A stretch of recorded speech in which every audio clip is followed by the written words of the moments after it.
ছুটির দিনে হাওরে ভিড় করছেন পর্যটকরা, তবে ভিন্ন চিত্র নৈসর্গিক সৌন্দর্যের পাহাড়ে। এই বিষয়গুলো নিয়ে আরও জানার চেষ্টা করব। একে একে আমাদের সহকর্মীরা যুক্ত হবেন। কিশোরগঞ্জ থেকে আমাদের সঙ্গে যুক্ত আছেন শরীফুল ইসলাম, সুনামগঞ্জ থেকে আমির মাহবুব এবং রাঙামাটির খবর জানাবেন মিশু মল্লিক। শুরুতেই কিশোরগঞ্জে যুক্ত হতে চাই সহকর্মী শরীফুল ইসলামের সঙ্গে। শরীফুল, কিশোরগঞ্জ হাওরের এলাকা এবং এই সময়টিতে, বছরের এই মৌসুমটিতে আসলে হাওরের পানি যেমন থই থই করে, সারা দেশ থেকে পর্যটকরা কিশোরগঞ্জে সেই হাওরের যে নৈসর্গিক সৌন্দর্য সেটি উপভোগ করতে চায়। আজ তো ছুটির দিন, সেখানের পরিস্থিতি কেমন? যেমনটি বলছিলেন, আসলে সাপ্তাহিক ছুটির দিন হওয়ায় কিন্তু একেবারে উপচে পড়া ভিড় কিন্তু আমরা লক্ষ্য করছি নিকলি বেড়িবাঁধ এলাকায়। যেহেতু এটি একেবারেই বর্ষা মৌসুম চলছে, যে কারণে হাওড়ে কিন্তু একেবারে টইটুম্বুর হয়ে রয়েছে বর্ষার পানি, যে কারণে কিন্তু এই হাওড়ে কিন্তু যে ভ্রমণ পিপাসু যারা রয়েছেন তারা কিন্তু কেউ পরিবার পরিজন নিয়ে, কেউ বন্ধু বান্ধব নিয়ে কিন্তু এই হাওড়ে কিন্তু স্বচ্ছ জলরাশিতে এবং এই নির্মূল প্রকৃতি দেখার জন্য কিন্তু তারা ছুটে এসেছেন। তবে আমরা পর্যটকদের সাথে কথা বলছি, তারা বেশ কিছু অভিযোগ কিন্তু আমরা প্রতি বছরই শুনি তাদের কাছ থেকে। এবছরও কিন্তু ব্যতিক্রম নয়। তারা যে অভিযোগগুলো করছেন যে এবছরও কিন্তু যে পর্যাপ্ত পরিমাণ যে পর্যটকদের যে নিরাপত্তার জন্য যে বিষয়গুলো, যে বিশেষ করে হাওড় ভ্রমণ শেষে এসে গোসল করে, অথবা যেহেতু এটি একটি বিস্তীর্ণ হাওড়, সেখানে আসলে বিশ্রামাগার সহ যে শৌচাগার সহ বেশ কিছু সমস্যা কিন্তু রয়েছে হাওড়ে, যে কারণে কিন্তু প্রতি বছর এসে পর্যটকরা কিন্তু খুব প্রকাশ করেন। এবছর কিন্তু তার ব্যতিক্রম নয়।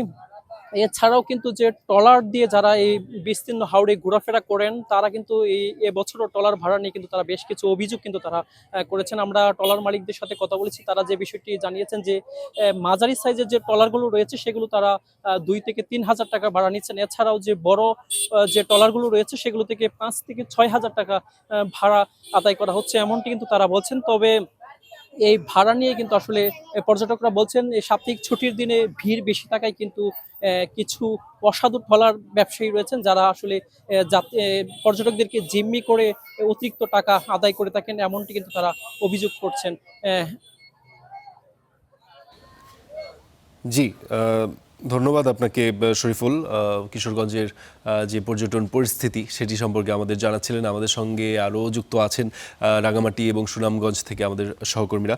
আমরা একটু সুনামগঞ্জে যুক্ত হতে চাই। আমির আমাদের সঙ্গে আছেন। আমির, নিশ্চয়ই আমাকে শুনতে পাচ্ছেন। কিশোরগঞ্জের যে হাওর পরিস্থিতি, হাওরের পর্যটন সেটি সম্পর্কে জানছিলাম। সুনামগঞ্জও আসলে হাওর সম্পর্কে বেশ ফেমাস।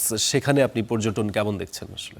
ফারদিন, দেখুন যে আসলে সুনামগঞ্জে এখন ভরা মৌসুম চলছে। এই ভরা মৌসুমে কিন্তু পর্যটকদের উপচে পড়া ভিড় লক্ষ্য করা যাচ্ছে। সকালবেলা একদম ভোরবেলা কিন্তু দেশের বিভিন্ন প্রান্ত থেকে পর্যটকরা সুনামগঞ্জে ছুটে আসেন। এখান থেকে তারা হাউস বুট করে সুনামগঞ্জের যে ঐতিহ্যবাহী টাঙ্গুয়ার হাওর আছে সেই টাঙ্গুয়ার হাওরে পর্যটকরা ভ্রমণ করেন। একদম ভোরবেলা আসার পরেই তারা হাউস বুট করে কিন্তু টাঙ্গুয়ার হাওরে যান। সেখানে গিয়ে তারা টাঙ্গুয়ার যে সুন্দর দৃশ্য, হিজল করচ বাগান, পাশে হচ্ছে মেঘালয়ের পাহাড়, বিশাল জলরাশি নিয়ে হাওর বেষ্টিত। এখানে একটি ওয়াচ টাওয়ার আছে। ওয়াচ টাওয়ার থেকে পর্যটকরা হাওরের সৌন্দর্য অবলোকন করেন এবং এখানে তারা স্বচ্ছ পানিতে তারা এখানে গোসল করেন। গোসল করার পরবর্তী সময়ে তারা শহীদ সিরাজ লেক, অর্থাৎ যেটি নীলাদ্রি লেক নামে পরিচিত, সেই নীলাদ্রি লেকে গিয়ে তারা সেখানে, যেটি বাংলার কাশ্মীরও কেউ কেউ বলে থাকেন, সেই জায়গা তারা পরিদর্শন করেন এবং পরিদর্শন করে পরবর্তীতে তারা রাত্রি যাপন সেখানেই করেন যারা হাউস বোটে যান। আর অন্য যারা পর্যটক আছেন তারা শিমুলবাগান যান, এরপরে হচ্ছে লাউরের গোড়, বারেকটিলা, জাদুকাটা নদী, রাজায় একটি গ্রাম আছে যেটি হচ্ছে আদিবাসীরা বসবাস করে, সেই রাজায় যে গ্রামের ঝর্ণা পর্যটকদের আকর্ষণ করে। তো এটি বলা চলে যে সুনামগঞ্জে এখন পুরো বর্ষা মৌসুম চলে। এই মৌসুমে আমরা যেটি জেলা প্রশাসনের পক্ষ থেকে জেনেছি, গত বছর প্রায় 5 লক্ষ পর্যটকের সমাগম ঘটেছিল সুনামগঞ্জে সমাগম ঘটেছিল। তবে এই বছরও পর্যটকরা আসতে শুরু হয়েছে এবং সেটি ধারণা করা যাচ্ছে যে অন্তত 4 থেকে 5 লাখ পর্যটকের সমাগম ঘটবে।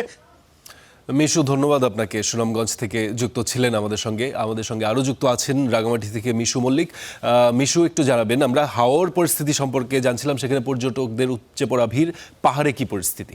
পর্যটকদের উপস্থিতির কথা যদি আপনি আমাকে জিজ্ঞেস করেন তাহলে আমি আপনাকে একটু হতাশার গল্পই বলবো। আসলে আজ সকাল, সাপ্তাহিক ছুটির দিন আজকে, কিন্তু আজ সকাল থেকে যখন আমরা রাঙামাটির যে সকল গুরুত্বপূর্ণ পর্যটন কেন্দ্রগুলো রয়েছে, বিনোদন কেন্দ্রগুলো রয়েছে, সেগুলো যখন আমরা যাচ্ছি যাচ্ছি সেখানে দেখার জন্য, সেখানে আসলে পর্যটকদের তেমন কোনো উপস্থিতি আমরা দেখতে পাচ্ছি না। সকালবেলা আমি রাঙামাটির সিম্বল অফ আইকন খ্যাত ঝুলন্ত সেতুতে গিয়েছিলাম। তো সেখানেও আসলে পর্যটকদের তেমন ভারী কোনো উপস্থিতি নেই, মোটামুটি রকমের পর্যটকদের একটু উপস্থিতি রয়েছে রাঙামাটির আশপাশ থেকে, এবং রাঙামাটির বাইরে থেকে, ঢাকা থেকে কয়েকজন পর্যটকের দেখা আমি পেয়েছি। বর্তমানে আমি রয়েছি রাঙামাটির আরেকটি অন্যতম বিনোদন কেন্দ্র, রাঙামাটির পলওয়েল পার্ক বলা হয় এটিকে। তো এখানে আমি এসে সে একই চিত্র, এখানেও আসলে পর্যটকদের তেমন কোনো উপস্থিতি দেখতে পাচ্ছি না। আমি এখানে এসেছি প্রায় 2 ঘন্টারও বেশি সময় হয়ে গেছে, কিন্তু 2 ঘন্টায় আমি খুব বেশি পর্যটক আসলে এখানে দেখতে পাইনি। অল্প কিছু পর্যটকরা আসছেন, আর তারা ভ্রমণ করছেন, আবার চলেও যাচ্ছেন। আর পর্যটকদের পর্যটকদের এই যে উপস্থিতি, কম উপস্থিতি, সেটা নিয়ে যদি বলতে হয় তাহলে পর্যটকদের এই কম উপস্থিতির কারণ হিসেবে সাম্প্রতিককালে যে বন্যা হয়েছে রাঙামাটিতে অতিবৃষ্টির কারণে, সেই বন্যার একটি প্রভাব হয়তোবা পড়েছে, সেটাই বলছেন আসলে ব্যবসায়ীরা।